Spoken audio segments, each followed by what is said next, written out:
ಇಂದು ನಮ್ಮ ವಿದ್ಯಾಸಂಸ್ಥೆಯಲ್ಲಿ ಕ್ರಿಸ್ತ ಜಯಂತಿ ಕಾರ್ಯಕ್ರಮವನ್ನು ಹಮ್ಮಿಕೊಂಡಿದ್ದೇವೆ. ಸರ್ವರಿಗೂ ಕ್ರಿಸ್ತ ಜಯಂತಿ ಹಬ್ಬದ ಶುಭಾಶಯಗಳು. ಕ್ರಿಸ್ಮಸ್ ಹಬ್ಬ ಬೆಳಕಿನ ಹಬ್ಬ, ಯೇಸು ಸ್ವಾಮಿ ಹುಟ್ಟು ಹಬ್ಬ. ದೇವರ ಕುಮಾರ ಮನುಷ್ಯರ ವಿಮೋಚನೆಗಾಗಿ ಮನುಷ್ಯರಾಗಿ ಈ ಭೂಲೋಕಕ್ಕೆ ಬಂದ ಘಟನೆಯನ್ನು ಸ್ಮರಿಸಿ ಸಂಭ್ರಮಿಸುವ ಹಬ್ಬ.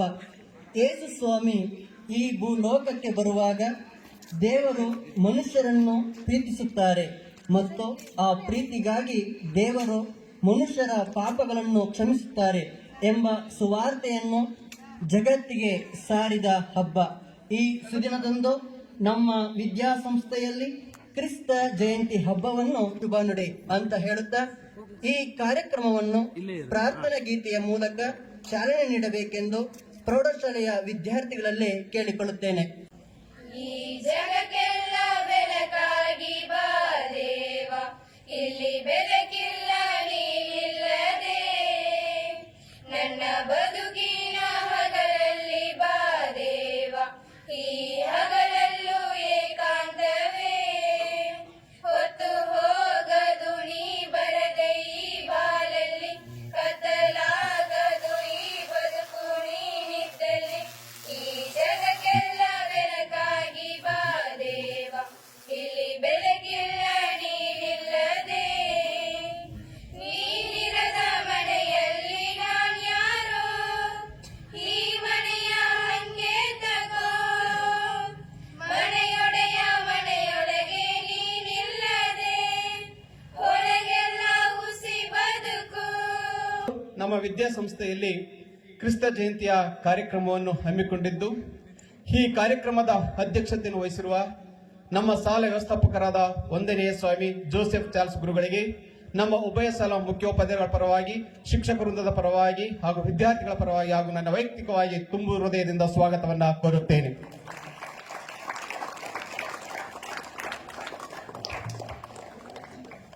ಈ ಒಂದು ಕಾರ್ಯಕ್ರಮಕ್ಕೆ ಮುಖ್ಯ ಅತಿಥಿಗಳಿಗೆ ಆಗಮಿಸಿರ್ತಕ್ಕಂತಹ ಮರಿಯಮಂಗಲ ಧರ್ಮ ಕೇಂದ್ರದ ಗುರುಗಳಾದಂತಹ ಜಾನ್ ಫೆರ್ನಾಂಡಿಸ್ ಗುರುಗಳಿಗೆ ನಮ್ಮ ವ್ಯವಸ್ಥಾಪಕರ ಪರವಾಗಿ, ಉಭಯ ಶಾಲಾ ಮುಖ್ಯೋಪಾಧ್ಯಾಯಗಳ ಪರವಾಗಿ ಹಾಗೂ ಶಿಕ್ಷಕ ವೃಂದದ ಪರವಾಗಿ, ವಿದ್ಯಾರ್ಥಿಗಳ ಪರವಾಗಿ ಹಾಗೂ ನನ್ನ ವೈಯಕ್ತಿಕವಾಗಿ ತುಂಬು ಹೃದಯದಿಂದ ಸ್ವಾಗತವನ್ನ ಕೋರುತ್ತೇನೆ.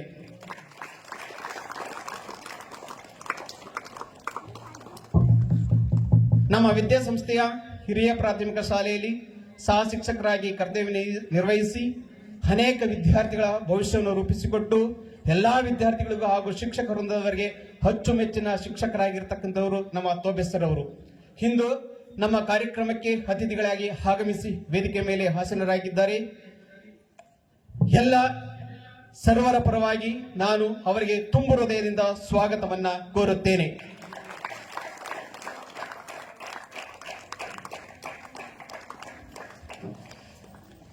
ಮತ್ತೋರ್ವ ಅತಿಥಿಗಳಾಗಿರ್ತಕ್ಕಂತಹ ನಮ್ಮ ಸಂತ ಥೋಮಸ್ ಕಾನ್ವೆಂಟಿನ ಸುಪೇರಿಯರ್ ಈ ಒಂದು ಕಾರ್ಯಕ್ರಮದ ವೇದಿಕೆ ಮೇಲೆ ಆಸೀನರಾಗಿದ್ದರೆ ಅವರಿಗೂ ಸಹ ಸರ್ವರ ಪರವಾಗಿ ನಾನು ತುಂಬು ಹೃದಯದಿಂದ ಸ್ವಾಗತವನ್ನ ಕೋರುತ್ತೇನೆ.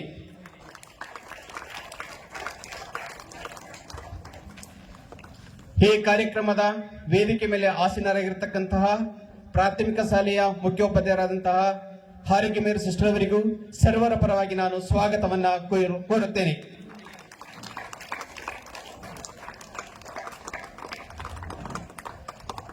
ಹಾಗೆಯೇ ಈ ವೇದಿಕೆ ಮೇಲೆ ಆಸೀನರಾಗಿರತಕ್ಕಂತಹ ನಮ್ಮ ಪ್ರೌಢಶಾಲೆಯ ಮುಖ್ಯೋಪಾಧ್ಯಾಯರಾದ ರಾಯಪ್ಪನ್ ಸರ್ ಅವರಿಗೆ ಸರ್ವರ ಪರವಾಗಿ ನಾನು ತುಂಬು ಹೃದಯದ ಸ್ವಾಗತವನ್ನ ಕೋರುತ್ತೇನೆ.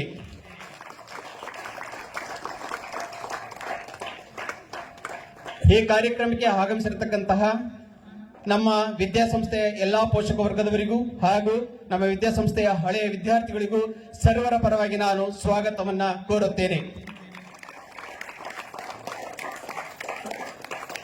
ಹಾಗೆಯೇ ನಮ್ಮ ವಿದ್ಯಾಸಂಸ್ಥೆಯಲ್ಲಿ ನಡೆಯುವಂತಹ ಪ್ರತಿಯೊಂದು ಕಾರ್ಯಕ್ರಮಕ್ಕೂ ಮೆರುಗನ್ನ ತಂದುಕೊಡ್ತಕ್ಕಂಥವರು ನಮ್ಮ ಶಾಲಾ ವಿದ್ಯಾರ್ಥಿಗಳು. ಈ ಒಂದು ಕ್ರಿಸ್ತ ಜಯಂತಿಯ ಕಾರ್ಯಕ್ರಮಕ್ಕೂ ಮೆರುಗನ್ನ ತಂದುಕೊಡ್ತಕ್ಕಂಥವರು ನಮ್ಮ ವಿದ್ಯಾರ್ಥಿಗಳು. ಈ ಒಂದು ಕಾರ್ಯಕ್ರಮದಲ್ಲಿ ಉಪಸ್ಥಿತರಿರ್ತಕ್ಕಂಥ ಉಭಯ ಶಾಲಾ ವಿದ್ಯಾರ್ಥಿಗಳಿಗೆ ಸರ್ವರ ಪರವಾಗಿ ನಾನು ಸ್ವಾಗತವನ್ನ ಕೋರುತ್ತೇನೆ. ಹಾಗೆ ಈ ಕಾರ್ಯಕ್ರಮದಲ್ಲಿ ಉಪಸ್ಥಿತರಿರ್ತಕ್ಕಂಥ ಉಭಯ ಶಾಲಾ ಶಿಕ್ಷಕ ವೃಂದದವರಿಗೂ ನಾನು ಸ್ವಾಗತವನ್ನ ಕೋರುತ್ತೇನೆ. ಯೇಸು ಸ್ವಾಮಿ ಮಾನವರಾಗಿ ಭೂಲೋಕಕ್ಕೆ ಬಂದಾಗ ಅವರಿಗೆ ಅರಮನೆಯಲ್ಲಿ ಅಥವಾ ಯಾರ ಮನೆಯಲ್ಲೂ ಸ್ವಾಗತ ಸಿಗಲಿಲ್ಲ. ಅವರು ದನದ ಕೊಟ್ಟಿಗೆಯಲ್ಲಿ ಜನಿಸಿದರು. ಅನುಕೂಲವಂತರ ಮನೆಯಲ್ಲಿ ಜಾಗ ಇರಲಿಲ್ಲ, ಏಕೆಂದರೆ ಅವರ ಹೃದಯದಲ್ಲಿ ಜಾಗ ಇರಲಿಲ್ಲ. ಇಂದು ಯೇಸು ಸ್ವಾಮಿ ಹುಟ್ಟುಹಬ್ಬ ಆಚರಿಸುತ್ತಿರುವಾಗ ನಾವು ದೇವರನ್ನು ದೀನ ದಲಿತರಲ್ಲಿ, ಬಡವರಲ್ಲಿ, ಹಸಿದವರಲ್ಲಿ ಕಾಣುವ ಅಗತ್ಯತೆ ಇದೆ ಎಂಬ ಸಂದೇಶವನ್ನು ಸಾರುವ ಸಾಕ್ಷ್ಯವಾಗಿ ನಮ್ಮ ಶಾಲಾ ವ್ಯವಸ್ಥಾಪಕರು ಹಾಗೂ ಗಣ್ಯರು ಗೋಧಲಿಯ ಆಶೀರ್ವಚನ ಮಾಡಬೇಕಾಗಿ ಕೇಳಿಕೊಳ್ಳುತ್ತೇನೆ.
ஆண்டவருடைய பெயராலே நமக்கு உதவி உண்டு. அவரே விண்ணையும் மண்ணையும் படைத்தவர். ஆண்டவர் உங்களோடு இருப்பாராக, உம் ஆன்மாவோடு இருப்பாராக. மன்றாடுவோமாக. என்றும் வாழும் எல்லாம் வல்ல இறைவா, உம் புனிதர்களின் உருவத்தை படத்திலோ சுருவத்திலோ வடித்து அவற்றை ஊனக்கண்களினால் நோக்கும் தோறும் எங்கள் ஞான கண்களினால் அவருடைய செயல்களையும் புனிதத்தையும் தியானிக்க இந்த குடிலை அருளினீரே. இந்த குடிலை அர்ச்சித்து புனிதப்படுத்த உம்மை மன்றாடுகின்றோம். இக்குடிலை பக்தியுடன் பயன்படுத்தி உம்மை மகிமைப்படுத்தும் அனைவரும் இவ்வாழ்வில் உம் அருளை பெற்று மறுவாழ்வில் முடிவில்லா மகிமை அடைய செய்திருடும் எங்கள் ஆண்டவராகிய கிறிஸ்து வழியாக உம்மை மன்றாடுகின்றோம். ஆமென்.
to what they say, and man will live forevermore because of Christmas Day.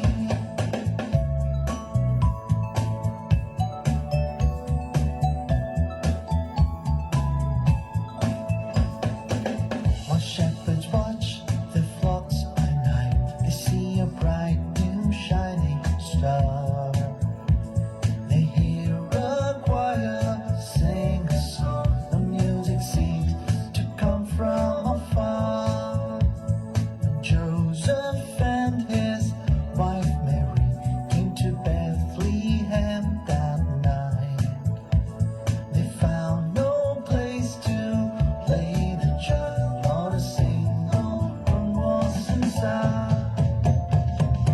And then they found a little nook in a stable all forlorn, and in a manger cold and dark, Mary's little boy was born. Hark now, hear the angels sing, a king was born today, and man will live forevermore because of Christmas Day. And trumpet sounds, the angels sing, listen to what they say, and man will live forevermore because of Christmas Day, and man will live forevermore because of Christmas Day. ಮಕ್ಕಳಾಗಿರುವಂತಹ ನಿಮಗೆ ಭವಿಷ್ಯದಲ್ಲಿ ಈ ಸಮುದಾಯ ಈ ಸಮಾಜ ನಿಮ್ದು. ಆದ್ದರಿಂದ ನೀವು ಈ ಪ್ರೀತಿಯನ್ನ ಬೀರುವಂತಹ ಆ ಶಾಂತಿಯನ್ನ ಬೀರುವಂತಹ ಒಳ್ಳೆಯ ಒಂದು ಮುಂದಿನ ಆ ಭವಿಷ್ಯವನ್ನ ರೂಪಿಸಿಕೊಳ್ಳಲಿಕ್ಕೆ ಈ ಶಾಲೆಯಲ್ಲಿ ನೀವು ಕಲಿಯಬೇಕಾದ್ರೆ ಆ ಉತ್ತಮ ಮೌಲ್ಯಗಳನ್ನ ನೀವು ಕಲ್ತ್ಕೋಬೇಕು.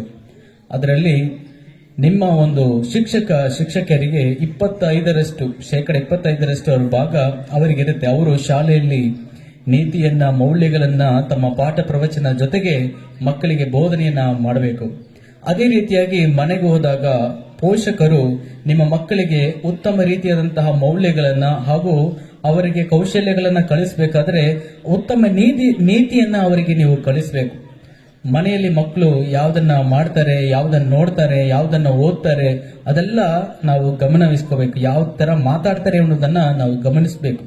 ಆಗ ಉತ್ತಮವಾದ ಆ ಒಂದು ಶಿಸ್ತು ಮನೆಯಲ್ಲೂ ಶಾಲೆಯಲ್ಲಿದ್ದಾಗ ಒಂದು 50% ಇನ್ನೂ 50% ಮಕ್ಕಳಿಗೆ ಅದಿರುತ್ತೆ, ಆ ಒಂದು ಕರ್ತವ್ಯ ಇರುತ್ತೆ. ನಾವು ಉತ್ತಮ ಸಮಾಜವನ್ನು ರೂಪಿಸಲಿಕ್ಕೆ ನಮ್ಮ ಪ್ರತಿಯೊಬ್ಬರಲ್ಲೂ ಉತ್ತಮವಾದಂತಹ ಒಂದು ಶಿಸ್ತು ವ್ಯಕ್ತಿತ್ವ ನಮ್ಮಲ್ಲಿ ಬೆಳೆಸಿಕೊಂಡು ಆ ವ್ಯಕ್ತಿತ್ವವನ್ನ ನಮ್ಮ ಸಮುದಾಯದಲ್ಲಿ ಹರಡಬೇಕಾಗುತ್ತೆ.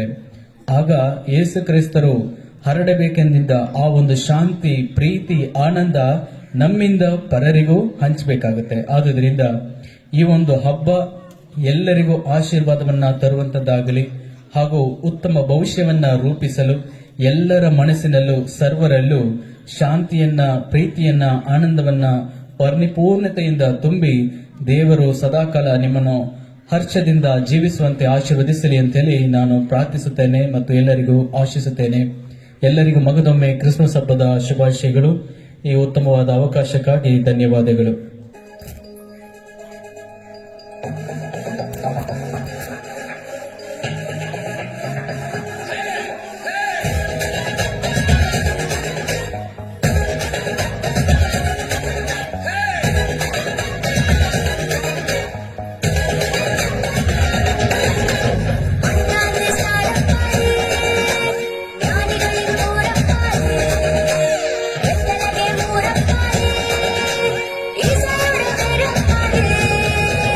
ಅಣ್ಣ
ಯೇಸುವಿನ ಜನನಕ್ಕೂ ಈ ಮನುಕುಲಕ್ಕೂ ಏನು ಸಂಬಂಧ ಎಂಬ 2 ಪ್ರಶ್ನೆಗಳಿಗೆ ಉತ್ತರ ಹುಡುಕಿದಾಗ ನನಗೆ ಸಿಕ್ಕಿದ ಉತ್ತರ ಸೃಷ್ಟಿ.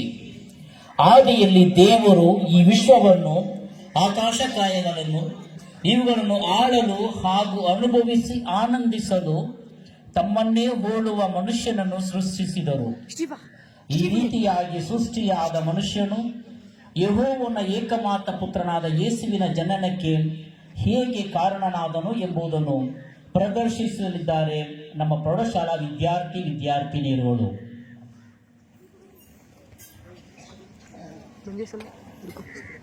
ದೇವರು ಪರಲೋಕ ಭೂಲೋಕವನ್ನು ಸೃಷ್ಟಿ ಮಾಡಿದರು. ಭೂಮಿ ನಿರಾಕಾರವಾಗಿಯೂ ಬರಿದಾಗಿಯೂ ಇತ್ತು. ಆದಿ ಸಾಗರದ ಮೇಲೆ ಕಗ್ಗತ್ತಲು ಕವಿದಿತ್ತು. ದೇವರಾತ್ಮ ಜಲರಾಶಿಯ ಮೇಲೆ ಚಲಿಸುತ್ತಿತ್ತು. ಆಗ ದೇವರು ಬೆಳಕಾಗಲಿ ಎನ್ನಲು ಬೆಳಕಾಯಿತು. ದೇವರ ಕಣ್ಣಿಗೆ ಅದು ಚೆನ್ನಾಗಿ ಕಂಡಿತ್ತು. ಅವರು ಬೆಳಕನ್ನು ಕತ್ತಲೆಯನ್ನು ಬೇರೆ ಬೇರೆ ಮಾಡಿ ಬೆಳಕಿಗೆ ಹಗಲೆಂದು ಕತ್ತಲೆಗೆ ഇരുಳೆಂದು ಹೆಸರಿಟ್ಟರು. ಹೀಗೆ ಬೈಗೂ ಬೆಳಗೂ ಆಗಿ ಮೊದಲನೆಯ ದಿನವಾಯಿತು. ಬಳಿಕ ದೇವರು ಜಲರಾಶಿಯ ನಡುವೆ ವಿಸ್ತಾರವಾದ ಒಂದು ಗುಮ್ಮಟವು ಉಂಟಾಗಲಿ, ಅದು ಕೆಳಗಿನ ನೀರನ್ನು ಮೇಲಿನ ನೀರನ್ನು ಬೇರೆ ಬೇರೆ ಮಾಡಲಿ ಎಂದರು. ಹಾಗೆಯೇ ಆಯಿತು. ಹೀಗೆ ದೇವರು ವಿಸ್ತಾರವಾದ ಗುಮ್ಮಟವೊಂದನ್ನು ಮಾಡಿ ಕೆಳಗಿದ್ದ ನೀರನ್ನು ಮೇಲಿದ್ದ ನೀರಿನಿಂದ ವಿಂಗಡಿಸಿದರು. ದೇವರು ಆ ಗುಮ್ಮಟಕ್ಕೆ ಆಕಾಶ ಎಂದು ಹೆಸರಿಟ್ಟರು. ಹೀಗೆ ಬೈಗೂ ಬೆಳಗೂ ಆಗಿ 2ನೆಯ ದಿನ ಆಯಿತು. ಅನಂತರ ದೇವರು ಆಕಾಶದ ಕೆಳಗಿರುವ ನೀರೆಲ್ಲ ಒಂದೇ ಸ್ಥಳದಲ್ಲಿ ಕೂಡಿಕೊಳ್ಳಲಿ, ಒಣ ನೆಲವು ಕಾಣಿಸಿಕೊಳ್ಳಲಿ ಎಂದರು. ಹಾಗೆಯೇ ಆಯಿತು. ದೇವರು ಒಣ ನೆಲಕ್ಕೆ ಭೂಮಿ ಎಂದು ಜಲರಾಶಿಗೆ ಸಮುದ್ರ ಎಂದು ಹೆಸರಿಟ್ಟರು. ದೇವರ ಕಣ್ಣಿಗೆ ಅದು ಚೆನ್ನಾಗಿ ಕಂಡಿತ್ತು.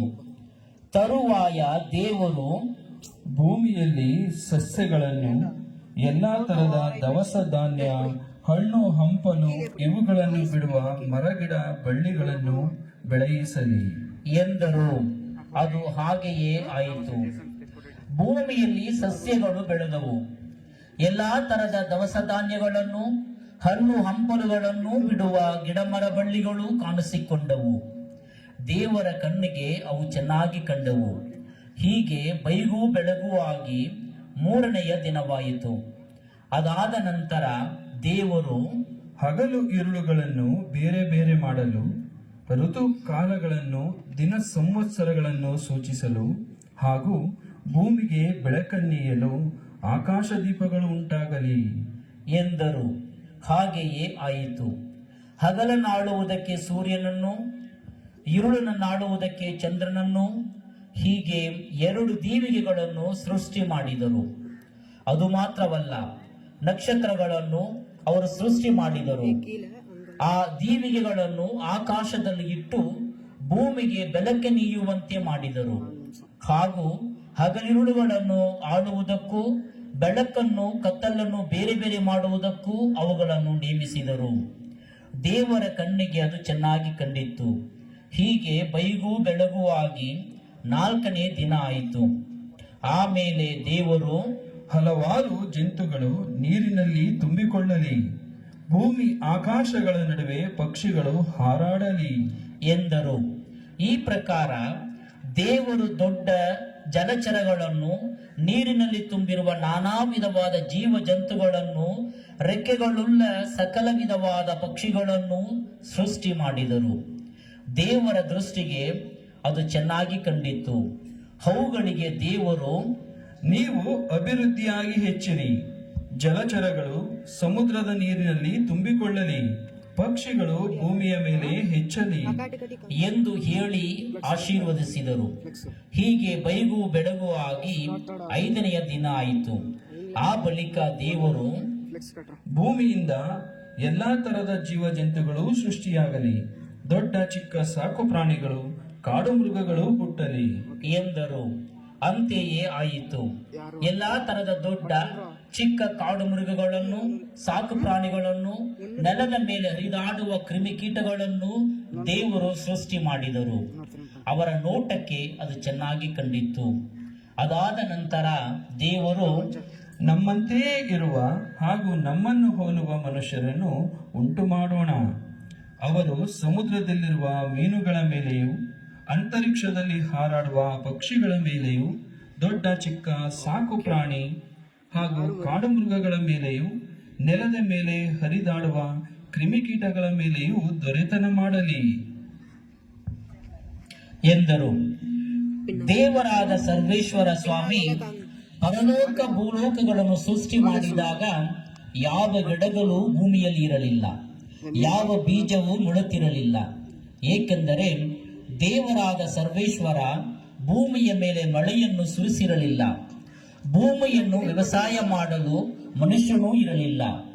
ಆದರೂ ಭೂಮಿಯಿಂದ ನೀರು ಉಕ್ಕಿ ಬಂದು ನೆಲಕ್ಕೆ ನೀರೆರೆಯುತ್ತಿತ್ತು.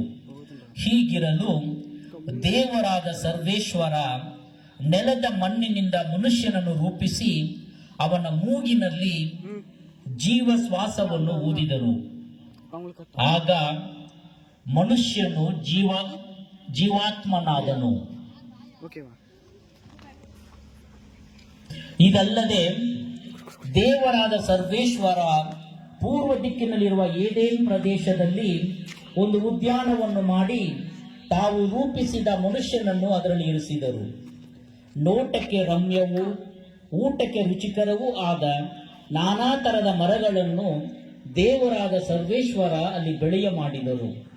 ಆ ವನದ ಮಧ್ಯದಲ್ಲಿ ಜೀವದಾಯಕ ವೃಕ್ಷವನ್ನು ಹಾಗೂ ಒಳಿತು ಕೆಡುಕುಗಳ ಅರಿವನ್ನು ಮೂಡಿಸುವ ವೃಕ್ಷವನ್ನು ಬೆಳೆಸಿದರು.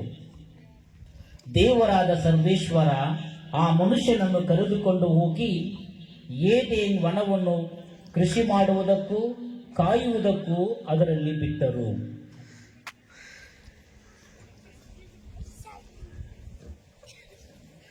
ಇದಲ್ಲದೆ ದೇವರಾದ ಸರ್ವೇಶ್ವರ ಆ ಮನುಷ್ಯನಿಗೆ, ನೀನು ಈ ತೋಟದಲ್ಲಿರುವ ಎಲ್ಲಾ ಮರ ಹಣ್ಣುಗಳನ್ನು ಯಥೇಚ್ಛವಾಗಿ ತಿನ್ನಬಹುದು, ಆದರೆ ಒಳಿತು ಕೆಡುಕುಗಳ ಅರಿವನ್ನು ಹುಟ್ಟಿಸುವ ಮರದ ಹಣ್ಣನ್ನು ಮಾತ್ರ ತಿನ್ನಬಾರದು.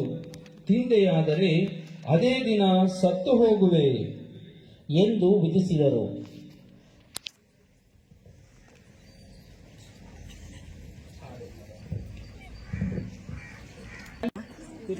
ಅನಂತರ ದೇವರಾದ ಸರ್ವೇಶ್ವರ, ಮನುಷ್ಯನು ಒಂಟಿಯಾಗಿರುವುದು ಒಳ್ಳೆಯದಲ್ಲ, ಅವನಿಗೆ ಸರಿಬೀಳುವ ಸಹಕಾರಿಯನ್ನು ಸೃಷ್ಟಿ ಮಾಡುವೆನು ಎಂದರು.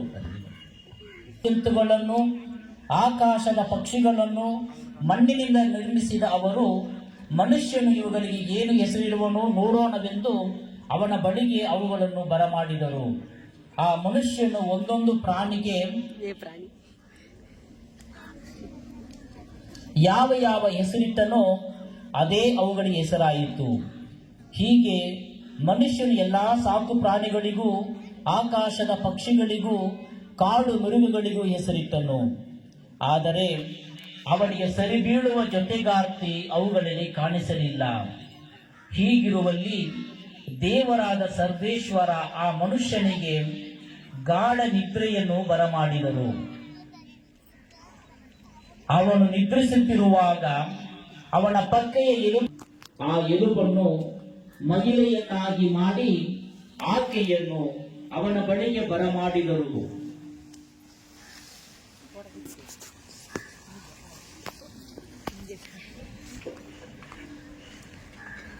ಅವನು ಆಕೆಯನ್ನು ನೋಡಿ ಹೀಗೆಂದನು,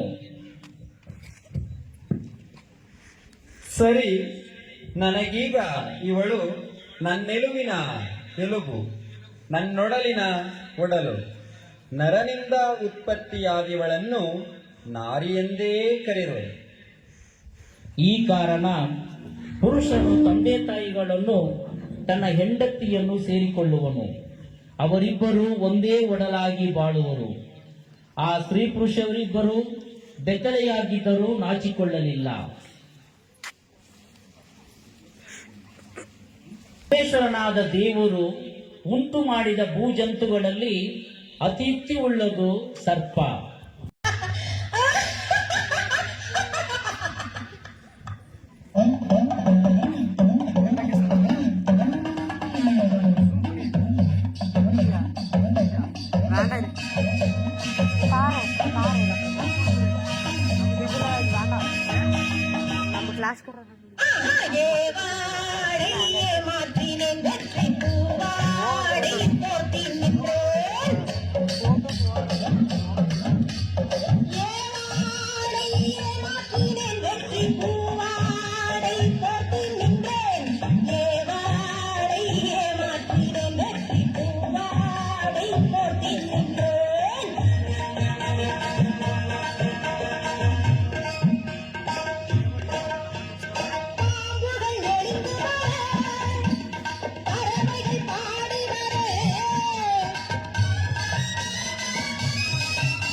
ನಮ್ಮ ತೋಟದಲ್ಲಿರುವ ಯಾವ ಮರದ ಹಣ್ಣನ್ನು ತಿನ್ನಕೂಡದು ಎಂದು ದೇವರು ಆಜ್ಞೆ ಮಾಡಿರುವುದು ನಿಜವೋ ಎಂದು ಕೇಳಿತು.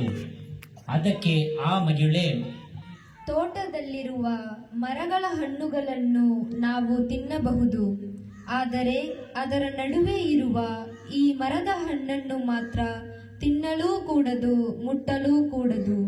ತಿಂದರೆ ಸಾಯುವಿರಿ ಎಂದು ದೇವರು ಹೇಳಿದ್ದಾರೆ ಎಂದು ಉತ್ತರ ಕೊಟ್ಟಳು. ಆಗ ಆ ಸರ್ಪ, ಆ ಮಾತು ನಿಜವಲ್ಲ, ನೀವು ಸಾಯುವುದು ಸುಳ್ಳು. ಇದರ ಹಣ್ಣನ್ನು ತಿಂದ ಕೂಡಲೇ ನಿಮ್ಮ ಕಣ್ಣುಗಳು ತೆರೆಯುವವು, ನೀವು ದೇವರಂತೆ ಆಗಿ ಒಳಿತು ಕೆಡುಕುಗಳನ್ನರಿತ ಜ್ಞಾನಿಗಳು ಆಗಿಬಿಡುವಿರಿ. ಇದು ದೇವರಿಗೆ ಚೆನ್ನಾಗಿ ಗೊತ್ತುಂಟು ಎಂದಿತ್ತು. ಆಗ ಆ ಮಹಿಳೆ, ಈ ಮರದ ಹಣ್ಣು ಊಟಕ್ಕೆ ಎಷ್ಟು ಚೆನ್ನಾಗಿದೆ, ನೋಟಕ್ಕೆ ಎಷ್ಟು ರಮಣೀಯವಾಗಿದೆ, ಜ್ಞಾನಾರ್ಜನೆಗೆ ಎಷ್ಟು ಆಕರ್ಷಣೀಯವಾಗಿದೆ ಎಂದು ತಿಳಿದು ಅದನ್ನು ತೆಗೆದುಕೊಂಡು ತಿಂದಳು. ಸಂಗಡವಿದ್ದ ಗಂಡನಿಗೂ ಕೊಟ್ಟಳು, ಅವನು ತಿಂದನು. ಕೂಡಲೇ ಅವರಿಬ್ಬರ ಕಣ್ಣುಗಳು ತೆರೆದವು. ತಾವು ಬೆತ್ತಲೆ ಆಗಿದ್ದೇವೆಂದು ತಿಳಿದು ಅವರು ಅಂಜೂರದ ಎಳೆಗಳನ್ನು ಒಡೆದು ಉಟ್ಟುಕೊಂಡರು. ಅಂದು ಸಂಜೆ ತಂಗಾಳಿಯಲ್ಲಿ ಸರ್ವೇಶ್ವರನಾದ ದೇವರು ತೋಟದೊಳಗೆ ಸಂಚರಿಸುವ ಸಪ್ಪಳವು ಕೇಳಿಸಿತ್ತು. ಅವರಿಗೆ ಕಾಣಿಸಿಕೊಳ್ಳಬಾರದೆಂದು ಆದಾಮನು ಹವ್ವಳು ಹಿಂದೆ ಅವಿತುಕೊಂಡರು. ಆದರೆ ಸರ್ವೇಶ್ವರನಾದ ದೇವರು, ಎಲ್ಲಿರುತ್ತೀಯ ಎಂದು ಆದಾಮನನ್ನು ಕೂಗಿ ಕೇಳಿದರು. ಅದಕ್ಕೆ ಅವನು, ತಾವು ತೋಟದಲ್ಲಿ ಸಂಚರಿಸುವ ಸಪ್ಪಳವು ಕೇಳಿಸಿತು, ಬೆತ್ತಲೆಯಾಗಿದ್ದೇನಲ್ಲ ಎಂದು ಹೆದರಿ ಅವಿತುಕೊಂಡೆ.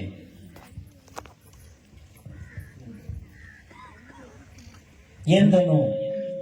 ಆಗ ದೇವರು, ನೀನು ಬೆತ್ತಲೆಯಾಗಿರುತ್ತೀ ಎಂದು ನಿನಗೆ ತಿಳಿಸಿದವರು ಯಾರು ಎಂದು ಕೇಳಿದರು.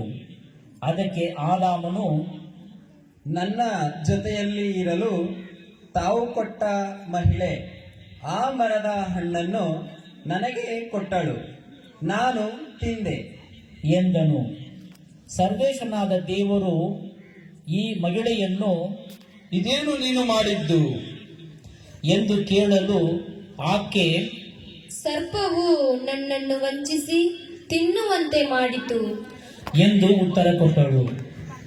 ಆಗ ಸರ್ವೇಶ್ವರನಾದ ದೇವರು ಇಂತೆಂದರು ಸರ್ಪಕ್ಕೆ, ಈ ಪರಿಯಾದ ಕೃತ್ಯವನ್ನು ನೀನೆಸಗಿದುದರಿಂದ ಶಾಪಗ್ರಸ್ತನಾದೆ. ಎಲ್ಲ ಪಶು ಪ್ರಾಣಿಗಳಿಗಿಂತ ಹರಿದಾಡುವೆ ಹೊಟ್ಟೆಯ ಮೇಲೆ, ಇಂದಿನಿಂದ ತಿನ್ನುವೆ ಮಣ್ಣನ್ನೇ ಜೀವಮಾನ ಪರ್ಯಂತ. ಹಗೆತನವಿರಿಸುವೆನು ನಿನಗೂ ಈ ಮಹಿಳೆಗೂ, ನಿನ್ನ ಸಂತಾನಕ್ಕೂ ಇವಳ ಸಂತಾನಕ್ಕೂ. ಜಜ್ಜುವುದಿವಳ ಸಂತಾನ ನಿನ್ನ ತಲೆಯನ್ನು, ಕಚ್ಚುವೆ ನೀನಾ ಸಂತಾನದ ಹಿಮ್ಮಡಿಯನ್ನು. ಬಳಿಕ ಆ ಮಹಿಳೆಗೆ, ಹೆಚ್ಚಿಸುವೆನು ಪ್ರಸವ ಕಾಲದ ನಿನ್ನ ವೇದನೆಯನ್ನು, ಹೆರುವೆ ನೀ ಸಂಕಟದಿಂದಲೇ ಮಕ್ಕಳನ್ನು. ಆದರೂ ನಿನಗಿರುವುದು ಗಂಡನ ಬಯಕೆ, ಒಳಗಾಗುವೆ ನೀನು ಆತನ ಒಡೆತನಕ್ಕೆ. ಅನಂತರ ಆದಾಮನಿಗೆ, ತಿನ್ನಬಾರದೆಂದು ನಾ ವಿಧಿಸಿದ ಮರದ ಹಣ್ಣನ್ನು ತಿಂದೆ ನೀನು. ಕೇಳಿ ನಿನ್ನ ಮಡದಿಯ ಮಾತನ್ನು, ಇದ ಕಾರಣ ಹಾಕಿರುವೆನು ಶಾಪ. ಹೊಲ ನೆಲಕ್ಕೆ ದುಡಿವೆ ನೀನು ಜೀವಮಾನವಿಡೀ ಅದರ ಕೃಷಿಗೆ. ಬೆಳೆಸುವುದದು ಅತುಳ ಕಳೆಯನ್ನು, ಮುಳ್ಳು ಗಿಡಗಳನ್ನು. ತಿನ್ನಬೇಕಾಗುವುದು ನೀನು ಬಯಲಿನ ಬೆಳೆಯನ್ನು. ನೀನುತ್ಪತ್ತಿಯಾದ ಮಣ್ಣಿಗೆ ಮರಳಿ ಸೇರುವ ತನಕ ಗಳಿಸಬೇಕು ಕವಳವನ್ನು ನೆತ್ತಿ ಬೆವರಿಡುತ್ತಾ. ಮಣ್ಣಿನಿಂದಲೇ ಬಂದವನು ನೀನು, ಮರಳಿ ಮಣ್ಣಿಗೆ ಸೇರತಕ್ಕವನು. ಆದಾಮನು ತನ್ನ ಹೆಂಡತಿಗೆ ಹವ್ವ ಎಂದು ಹೆಸರಿಟ್ಟನು, ಏಕೆಂದರೆ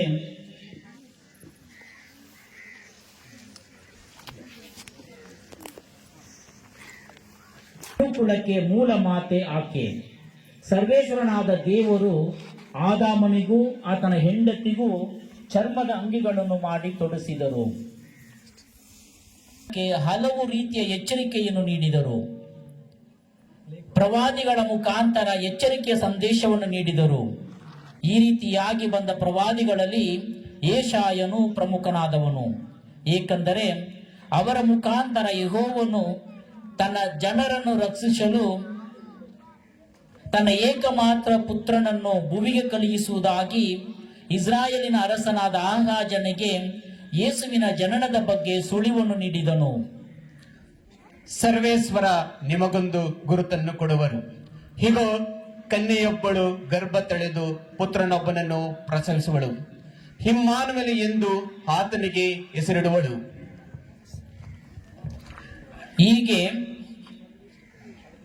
ಹೀಗೆ ಆದಾಮನಿಂದ ಅಬ್ರಗಾಮನವರೆಗೂ, ನಂತರ ಅಬ್ರಗಾಮನಿಂದ ದಾವೀದನವರೆಗೂ ಒಟ್ಟು 14 ತಲೆಗಳು. ದಾವೀದ ಮೊದಲುಗೊಂಡು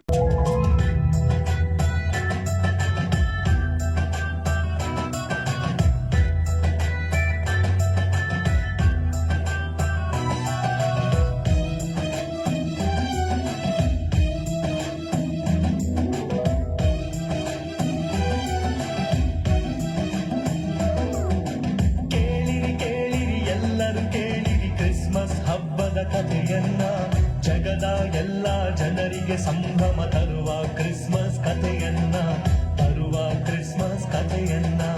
ಕೇಳಿರಿ ಕೇಳಿರಿ ಎಲ್ಲರೂ ಕೇಳಿರಿ ಕ್ರಿಸ್ಮಸ್ ಹಬ್ಬದ ಕಥೆಯನ್ನ, ಜಗದ ಎಲ್ಲ ಜನರಿಗೆ ಸಂಭ್ರಮ ತರುವ ಕ್ರಿಸ್ಮಸ್ ಕಥೆಯನ್ನ, ತರುವ ಕ್ರಿಸ್ಮಸ್ ಕಥೆಯನ್ನ.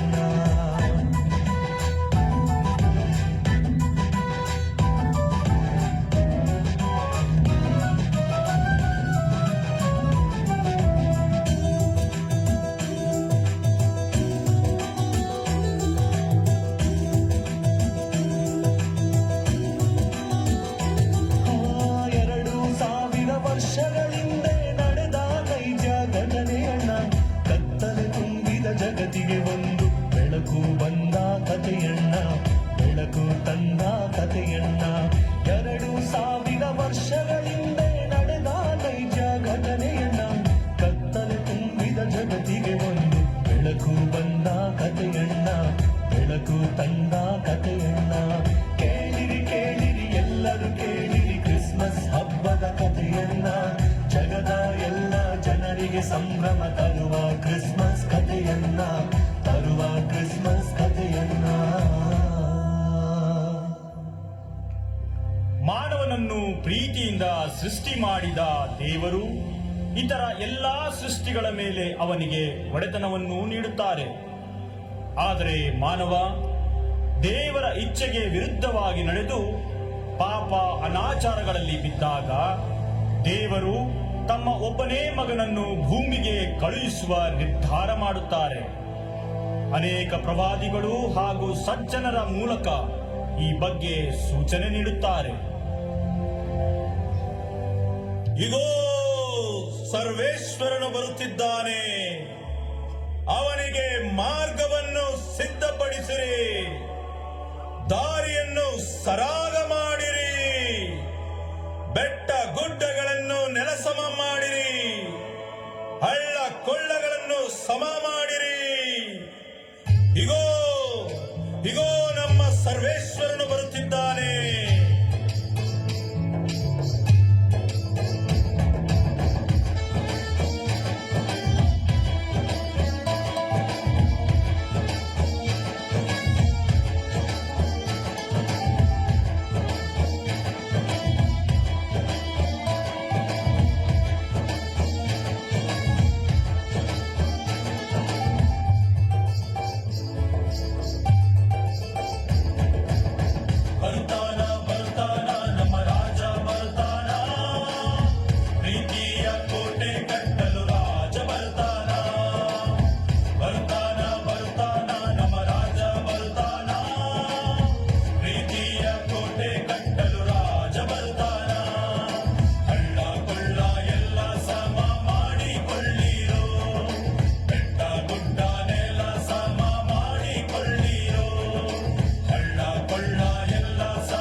ಈ ನಡುವೆ ನಜರೇತ್ ಎಂಬ ಊರಿನಲ್ಲಿ ಜೋಸೆಫ್ ಹಾಗೂ ಮರಿಯಾ ಎಂಬುವರಿಗೆ ಮದುವೆಯ ನಿಶ್ಚಿತಾರ್ಥವಾಗಿರುತ್ತದೆ. ಆಗ ಒಂದು ದಿನ ದೇವದೂತನೊಬ್ಬ ಮರಿಯಳಿಗೆ ಕಾಣಿಸಿಕೊಳ್ಳುತ್ತಾನೆ. ನಮೋ ಮರಿಯ, ನಿನಗೆ ಶುಭವಾಗಲಿ. ಪ್ರಭು ನಿನ್ನೊಡನೆ ಇದ್ದಾರೆ. ನೀನು ಗರ್ಭಿಣಿಯಾಗಿ ಮಗುವೊಂದನ್ನು ಹೆರುವೆ. ಅದಕ್ಕೆ ನೀನು ಯೇಸು ಎಂದು ಹೆಸರಿಡಬೇಕು.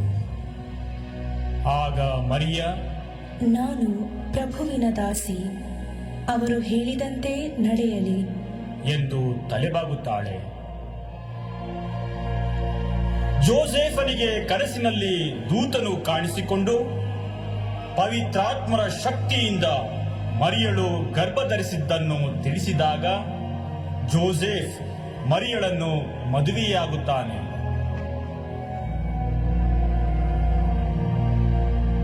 ಮರಿಯ ತುಂಬು ಗರ್ಭಿಣಿಯಾಗಿದ್ದಾಗ ಒಂದು ದಿನ, ಕೇಳ್ರಪ್ಪ ಕೇಳಿ, ಕೇಳ್ರಪ್ಪ ಕೇಳಿ, ರೋಮನ್ ಚಕ್ರವರ್ತಿ ಆಗಸ್ಟಸ್ ಸೀಸರ್ ಜನಗಣತಿ ಮಾಡುತ್ತಿದ್ದಾರೆ. ಎಲ್ಲರೂ ನಿಮ್ಮ ನಿಮ್ಮ ಊರುಗಳಿಗೆ ಹೋಗಿ ನಿಮ್ಮ ಹೆಸರು ಕೊಡಬೇಕಂತಪ್ಪ. ಕೇಳ್ರಪ್ಪ ಕೇಳಿ, ಕೇಳ್ರಪ್ಪ ಕೇಳಿ, ಕೇಳ್ರಪ್ಪ ಕೇಳಿ.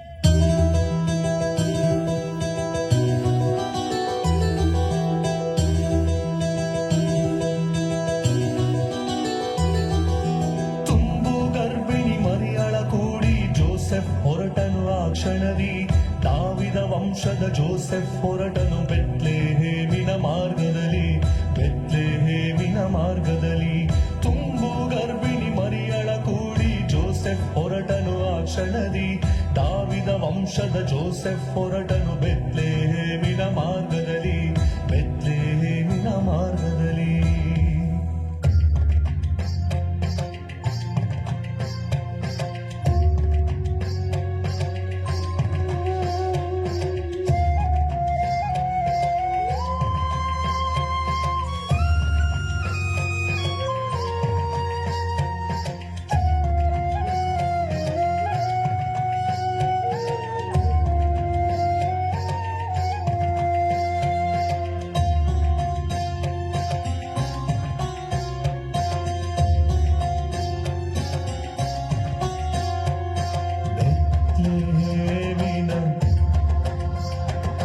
ಬೆತ್ಲೆಹೇಮಿನ ಪಟ್ಟಣದಲ್ಲಿ ಎಲ್ಲೂ ಒಂದು ಮನೆಯಿಲ್ಲ.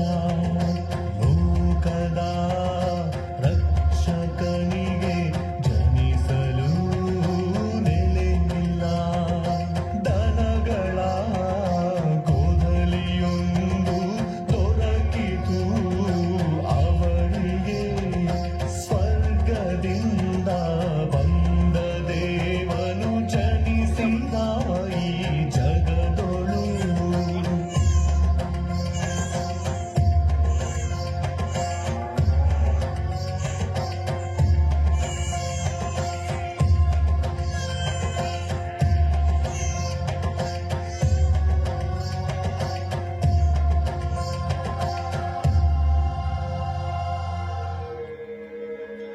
ಯೇಸು ಹುಟ್ಟಿದ ಆ ಕ್ಷಣದಲ್ಲೇ ಭಾನು ಭುವಿಯಲ್ಲಿ ಸಂತೋಷ ಸಂಭ್ರಮದ ವಾತಾವರಣ ಮೂಡುತ್ತದೆ. ಪೂರ್ವ ದಿಕ್ಕಿನಲ್ಲಿ ಪ್ರಕಾಶಮಾನವಾದ ನಕ್ಷತ್ರವೊಂದು ಕಾಣಿಸಿಕೊಳ್ಳುತ್ತದೆ. ಹತ್ತಿರದ ಹೊಲಗಳಲ್ಲಿ ಕುರಿಗಳನ್ನು ಕಾಯುತ್ತಿದ್ದ ಗೊಲ್ಲರಿಗೆ ದೇವದೂತನೊಬ್ಬ ಕಾಣಿಸಿಕೊಳ್ಳುತ್ತಾನೆ.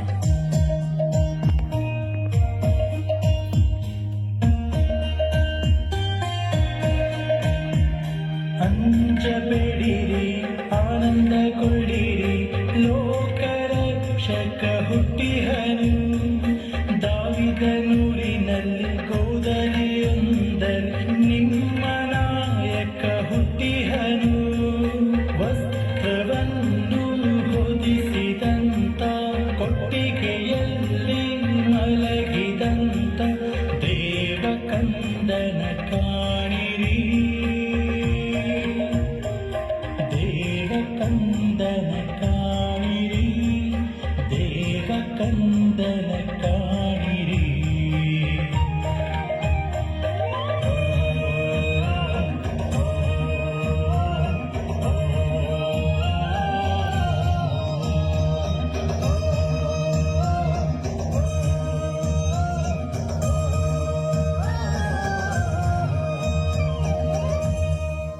ದೂತನ ಮಾತನ್ನು ಕೇಳಿದ ಕುರುಬರು ಸಂತಸದಿಂದ ಗೋದಲಿಯತ್ತ ನಡೆಯುತ್ತಾರೆ. ಇದೇ ಸಮಯದಲ್ಲಿ ಆಕಾಶದಲ್ಲಿ ಕಾಣಿಸಿಕೊಂಡ ದೂತರ ಗುಂಪು ಮಹೋನ್ನತದಲ್ಲಿ ದೇವರಿಗೆ ಮಹಿಮೆ, ಭೂಲೋಕದಲ್ಲಿ ಸುಮನಜರಿಗೆ ಶಾಂತಿ ಎಂದು ಹಾಡುತ್ತದೆ.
ಪೂರ್ವ ದಿಕ್ಕಿನಲ್ಲಿ ಕಾಣಿಸಿಕೊಂಡ ನಕ್ಷತ್ರವನ್ನು ಕಂಡ 3 ರಾಜರು ಅದು ಅರಸನ ಹುಟ್ಟಿನ ಸೂಚನೆ ಎಂದು ಅರಿತು ಕಂದ ಯೇಸುವನ್ನು ಹುಡುಕಿಕೊಂಡು ಬರುತ್ತಾರೆ.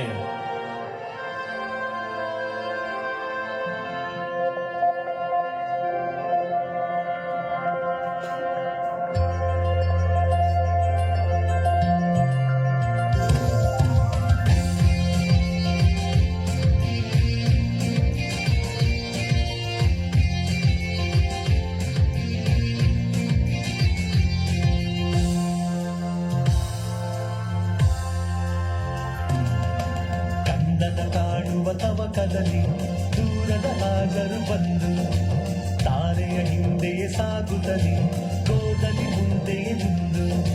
ಕಂದನ ಕಾಣುವ ತವಕದಲ್ಲಿ ದೂರದ ರಾಜರು ಬಂದು ತಾರೆಯ ಹಿಂದೆಯೇ ಸಾಗುತ್ತಲಿ ಗೋದಲಿ ಮುಂದೆಯೇ ನಿಂದು. ಚಿನ್ನ ದ್ರವ್ಯ ರಕ್ತ ಬೋಳ ತಂದ್ಯಾರೋ ಕಂದನನ್ನು ಕಂಡು ಬಾಗಿ ನಮಿಸ್ಯಾರೋ. ಚಿನ್ನ ದ್ರವ್ಯ ರಕ್ತ ಬೋಳ ತಂದ್ಯಾರೋ ಕಂದನನ್ನು ಕಂಡು ಬಾಗಿ ನಮಿಸ್ಯಾರೋ. ಕಂದನನ್ನು ಕಂಡು ಬಾಗಿ ನಮಿಸ್ಯಾರೋ. ಕಂದನನ್ನು ಕಂಡು ಬಾಗಿ ನಮಿಸ್ಯಾರೋ. ಕಂದನನ್ನು ಕಂಡು ಬಾಗಿ ನಮಿಸ್ಯಾರೋ. ಕಂದನನ್ನು ಕಂಡು ಬಾಗಿ ನಮಿಸ್ಯಾರೋ.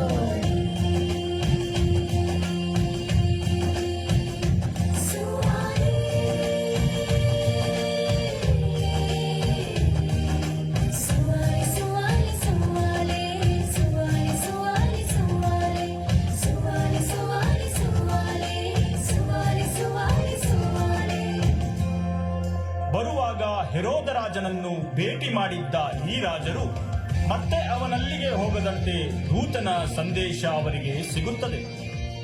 ಅವರು ಮತ್ತೊಂದು ಮಾರ್ಗದಲ್ಲಿ ಹಿಂದಿರುಗುತ್ತಾರೆ. ಇತ್ತ ಜೋಸೆಫ್ ಮತ್ತು ಮರಿಯಾ ಹೆರೋದನಿಂದ ತಪ್ಪಿಸಿಕೊಳ್ಳಲು ಕಂದ ಯೇಸುವಿನೊಡನೆ ಈಜಿಪ್ಟಿಗೆ ಹೋಗುತ್ತಾರೆ.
ಒಳ್ಳೆಯದುಗಳು ಏನಿದೆ, ಒಳ್ಳೆ ಮಾತುಗಳಿರಬಹುದು, ಒಳ್ಳೆ ವಿಷಯಗಳಿರಬಹುದು, ಪ್ರತಿಭೆಗಳಿರಬಹುದು, ಒಳ್ಳೆ ಸ್ಮೈಲ್ ಇರಬಹುದು, ಏನೆಲ್ಲ ಒಳ್ಳೆಯದು ಇಲ್ಲದಿರ ಅಳವಡಿಸ್ಕೊಂಡ್ಬಿಟ್ಟು ಇನ್ನೊಬ್ಬರಿಗೆ ಕೊಟ್ಟಾಗ ಆ ದೇವರನ್ನೇ ಕೊಟ್ಟ ಹಾಗೆ ದೇವರು ತನ್ನ ಮಗನನ್ನು ಲೋಕಕ್ಕೆ ಕೊಟ್ಟರು. ಕಾರಣ ದೇವರಾಗಿದ್ರು ಮಾನವರಾದರೂ, ಮಾನವರಾಗಿರು ನಾವು ದೇವರಾಗುವುದಕ್ಕಾಗಿ. ಆಗ ನಮ್ಮಲ್ಲಿರುವಂಥ ಈ ಒಳ್ಳೆಯ ಮೌಲ್ಯಗಳನ್ನು ಅಳವಡಿಸ್ಕೊಂಬಿಟ್ಟು ಅದೆಲ್ಲಿದೆ? ಬೈಬಲ್, ಹಿರಿಯರಲ್ಲಿ, ತಂದೆ ತಾಯಿಗಳು, ಅವುಗಳಿಂದ ನಾವು ನಮ್ಮದಾಗಿಸ್ಕೊಂಡು ಇನ್ನೊಬ್ಬರಿಗೆ ಕೊಡೋಣ. ಅದು ಸಾಂತಾ ಕ್ಲಾಸ್ ಗಿಫ್ಟ್ಸ್ ಅನ್ನು ಕೊಟ್ಟಂಗೆ ನಾವು ಸಾಂತಾ ಕ್ಲಾಸ್ ಆಗಿ ಒಳಿತನ್ನು ಮಾಡುವವರಾಗಿ ಸಮಾಜವನ್ನು ಕಟ್ಟುವವರಾಗಿ ಮಾಡಬೇಕು. ಕಾಲ ಮಿಂಚೋಗಿದೆ, ಇನ್ನು ಕೆಡುಕಲೇ ಇರಬಾರ್ದು. ಬೆಳೆಯುವ ಈ ಮಕ್ಕಳು ಅವರು ಹೇಳಿದರು, ಇಂದಿನ ಮಕ್ಕಳು ಏನು ಹೇಳ್ತಾರೆ, 2ನೇ ಕಂಪ್ಲೀಟ್ ಮಾಡಿ, ನಾಳೆಯ ಪ್ರಜೆಗಳು. ಅದು ತಪ್ಪಂತೆ, ಅದು ತಪ್ಪು. ಅದು ಟಾಕ್ ಕೊಟ್ಟಕ್ಕೆ ಬಂದ ಫಾದರ್ ಇಲ್ಲ, ಮೊನ್ನೆ ಇಲ್ಲೊಂದು ಫಾದರ್ ಬಂದಿದ್ರು, ಅವ್ರು ಹೇಳಿದ್ರು ಆಗಲ್ಲ. ಇಂದಿನ ಪ್ರಜೆಗಳು ನಾಳೆ ಪ್ರಜೆಗಳಲ್ಲ ಮಕ್ಕಳು. ಇಂದಿನ ಮಕ್ಕಳು ಹಿಂದೆ ಪ್ರಜೆಗಳು. ಮಕ್ಕಳ ಹಕ್ಕೋದು ಇಂದಿನ ಮಕ್ಕಳು ಹಿಂದೆ ಪ್ರಜೆಗಳವರು. 18 ವಯಸ್ಸಾಗಿ ಓಟ್ ಹಾಕುವ ವಯಸ್ಸು ಮಾತ್ರ ಪ್ರಜೆಗಳಲ್ಲ, ಇಂದಿನ ಮಕ್ಕಳು ಇವತ್ತೇ ಪ್ರಜೆಗಳು. ಆ ನಿಟ್ಟಿನಲ್ಲಿ ಆ ಮಕ್ಕಳನ್ನು ಪ್ರತಿಯೊಂದು ಶಾಲೆ ಶಿಕ್ಷಕರುಗಳು ಬೆಳೆಸಿದಾಗ ಈ ಸಮಾಜ, ಈ ಭೂಲೋಕ ಆ ಪರಮಾತ್ಮ ಯೇಸ್ವಾಮಿ ನೆನೆಸಿದ ಹಾಗೆ, ಅವರು ಬೋಧಿಸಿದ ಹಾಗೆ, ಯಾವುದಕ್ಕಾಗ ಕರಳುಗಳನ್ನು ಚಾಚಿ ರಕ್ತವನ್ನು ಸುರಿಸಿ ಮುಳ್ಳಿನ ಕಿರೀಟ ಧರಿಸಿ ಶಿಲುಬೆ ಮೇಲೆ ಜೀವವನ್ನು ಕೊಟ್ಟರಲ್ವಾ, ಅದು ಸಾರ್ಥಕವಾಗಲಿಕ್ಕೆ ಸಾಧ್ಯ. ಅಂತ ಒಳಿತನ್ನು ನಮ್ಮದಾಗಿಸ್ಕೊಂಡು ಕೊಡುವವರಾಗೋಣ. ಇದೇ ದೇವರು ನಮಗೆ ಕೊಡುವಂಥ ಒಂದು ಆಶೀರ್ವಾದವಾಗಿರಲಿ. ಈ ಒಂದು ದಿನದ ಹಬ್ಬವನ್ನು, ಸಮಾರಂಭವನ್ನು ಅಷ್ಟೊಂದು ಉತ್ತಮವಾಗಿ ನಡೆಸಿಕೊಟ್ಟಂತಹ ನಮ್ಮ ಉಭಯ ಶಾಲೆಯ ಮುಖ್ಯ ಶಿಕ್ಷಕರುಗಳು, ಈ 2 ಶಾಲೆ ಮರಿಮಗಳ ಶಾಲೆಯ ಟೀಚರ್ಸ್ಗಳು, ಅದಕ್ಕೆ ಆಸಕ್ತಿ ತೋರಿಸಿ ಅಭ್ಯಾಸವನ್ನು ಮಾಡಿಕೊಂಡು ಸುಂದರವಾಗಿ ಮೂಡಿ ಬರುವಂಗೆ ಶ್ರಮ ವಹಿಸಿದಂಥ ಎಲ್ಲ ಮಕ್ಕಳಿಗೆ ಮತ್ತೊಮ್ಮೆ ಮಗದೊಮ್ಮೆ ನಿಮ್ಮೆಲ್ಲರ ಪರವಾಗಿ ನಮ್ಮ ಚಪ್ಪಾಳೆ ಮುಖಾಂತರ ಅಭಿನಂದನೆಗಳನ್ನು ಕೋರುತ್ತಾ, ಕಂಗ್ರಾಟ್ಸ್ ಟೀಚರ್ಸ್, ತುಂಬ ಚೆನ್ನಾಗಿ ಬಂತು. ಆದರೆ ಅದರ ಜೊತೆಲಿ ಇನ್ನೊಂದು ಉಟ್ಕೊಂಡ್ಬಿಡ್ತದೆ, ಯಾವಾಗ ನಾವು ಹೊಗಳ್ತೀವಿಯೋ ಇನ್ನು ಹೆಚ್ಚಿನ ಜವಾಬ್ದಾರಿ ಹಂಗೇ ಬೆಳೀತಾ ಹೋಗ್ಬೇಕು. ಇನ್ನು ಬೇರೆ ಪ್ರೋಗ್ರಾಮ್ಗಳಿರ್ಬೋದು, ಪಾಠ ಇರ್ಬೋದು, ನೆಕ್ಸ್ಟ್ ರಿಸಲ್ಟ್ ಪರೀಕ್ಷೆಗಳು ಬರ್ತಾ ಇದೆ, ಅದೇ SSLC ಪಬ್ಲಿಕ್ ಪರೀಕ್ಷೆ ಇರ್ಬೋದು, ಅದು ಮುಖ್ಯ ಮಕ್ಕಳಿಗೆ. ಯಾವಾಗ ಹೊಗಳ್ತೇವೆಯೋ ಆಗ ಇನ್ನೊಂದು ಜೊತೆಯಲ್ಲೇ ಇರ್ತದೆ ಒಂದು ಪ್ರಶ್ನೆ. ಆಶ್ಚರ್ಯ ಅಲ್ಲ, ದೊಡ್ಡ ಜವಾಬ್ದಾರಿ. ಇದನ್ನು ಕಾಪಾಡ್ಕೋಬೇಕಂತ ಆ ನಿಟ್ಟಿನಲ್ಲಿ ಬೆಳೆಯಲು ನಮ್ಮ ಶಾಲೆಯ ಪಾಲಕರಾದ ಸಂತ ಥಾಮಸ್ರ ಮುಖಾಂತರ ದೇವರು ನಮ್ಮೆಲ್ಲರನ್ನು ಆಶೀರ್ವದಿಸಲಿ ಎಂಬುದಾಗಿ ನಿಮಗೆಲ್ಲರಿಗೂ ಮತ್ತೊಮ್ಮೆ ನಾನು, ಫಾದರ್ಗಳ ಮುಖ್ಯ ಅತಿಥಿಗಳು, ಗೌರವ ಅತಿಥಿಗಳು, ಈ ಎಲ್ಲ ಶಾಲೆಯ ನನ್ನ ಟೀಚರ್ಸ್ಗಳು, ಮಕ್ಕಳ ಜೊತೆ ಸೇರಿ ನಿಮಗೆಲ್ಲರಿಗೂ ಕೂಡ ಕ್ರಿಸ್ಮಸ್ ಹಬ್ಬದ ಶುಭಾಶಯಗಳು. Merry Christmas, happy new year to all of you. Thank you.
ನಾಡುವಂತೆ ದಾವಿದ ಕುಮಾರ యేసయ్య ಧರಣಿಗೆ ಬಂದ ದಯಾಮಯ ದಾವಿದ ಕುಮಾರ యేసయ్య ಧರಣಿಗೆ ಬಂದ ದಯಾಮಯ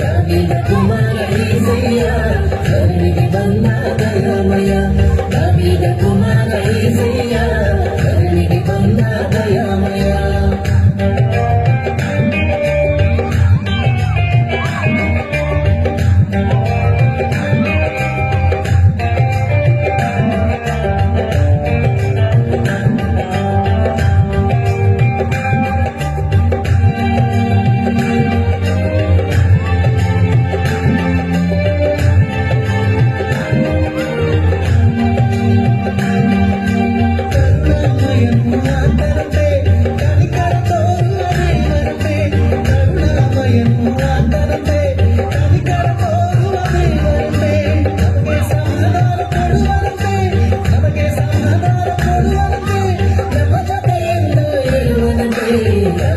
ಕುಮಾರ యేసయ్య ಧರಣಿಗೆ ಬಂದ ದಯಾಮಯ ದಾವಿದ ಕುಮಾರ యేసయ్య ಧರಣಿಗೆ ಬಂದ ದಯಾಮಯ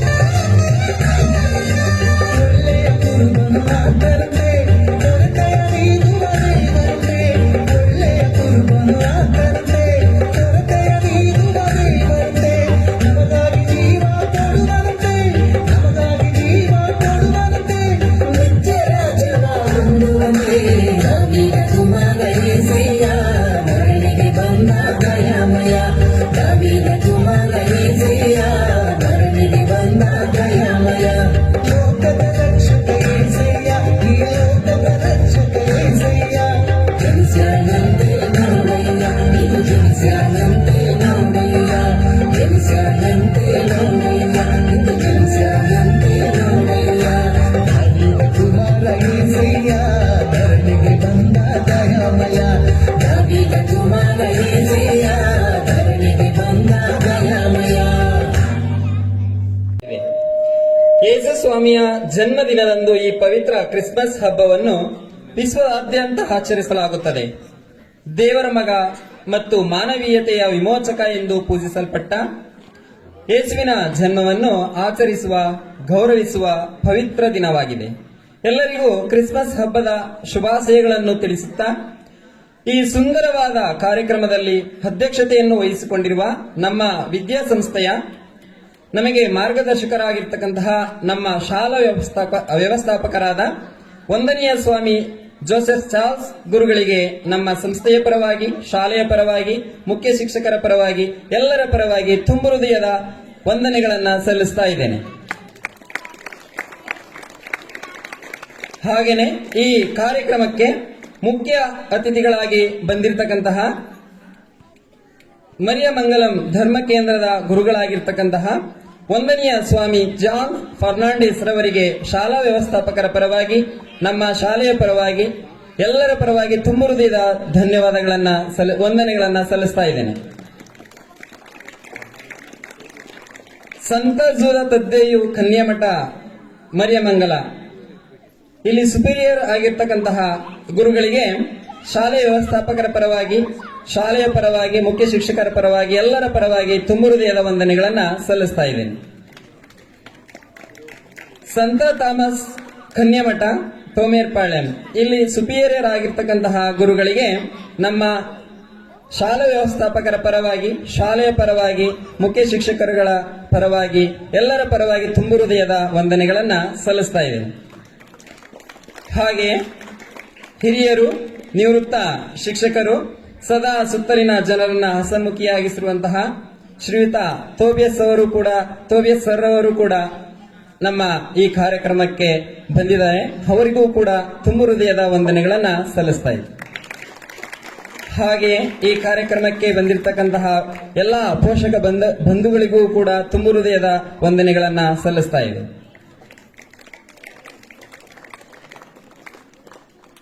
ನಮ್ಮ ಹಿರಿಯ ಪ್ರಾಥಮಿಕ ಶಾಲೆಯ ಮುಖ್ಯೋಪಾಧ್ಯಾಯರಾಗಿರ್ತಕ್ಕಂತಹ ಸಿಸ್ಟರ್ ಆರೋಗ್ಯ ಮೇರಿಯವರಿಗೂ ಕೂಡ ಈ ಕಾರ್ಯಕ್ರಮದ ಪರವಾಗಿ ತುಂಬು ಹೃದಯದ ವಂದನೆಗಳನ್ನ ಸಲ್ಲಿಸ್ತಾ ಇದ್ದೇನೆ. ಹಾಗೆಯೇ ಸಂತ ಥಾಮಸ್ ಗ್ರಾಮಾಂತರ ಪ್ರೌಢಶಾಲೆ ತೋಮೇರ್ಪಾಳ್ಯದಲ್ಲಿ ಮುಖ್ಯ ಶಿಕ್ಷಕರಾಗಿ ಇರ್ತಕ್ಕಂತಹ ಶ್ರೀಯುತ ರಾಯಪ್ಪನ್ಸ್ ಅವರಿಗೂ ಕೂಡ ಈ ಕಾರ್ಯಕ್ರಮದ ಪರವಾಗಿ ತುಂಬು ಹೃದಯದ ವಂದನೆಗಳನ್ನ ಸಲ್ಲಿಸ್ತಾ ಇದ್ದೇನೆ. ಹಾಗೇನೆ ಎಲ್ಲರಿಗೂ ಅಡುಗೆಯನ್ನ ಬಡಿಸಿದಂತಹ ಅಡುಗೆ ಸಿಬ್ಬಂದಿಗಳಿಗೆ ತುಂಬು ಹೃದಯದ ಧನ್ಯವಾದಗಳನ್ನ ಸಲ್ಲಿಸ್ತಾ ಇದ್ದೇನೆ.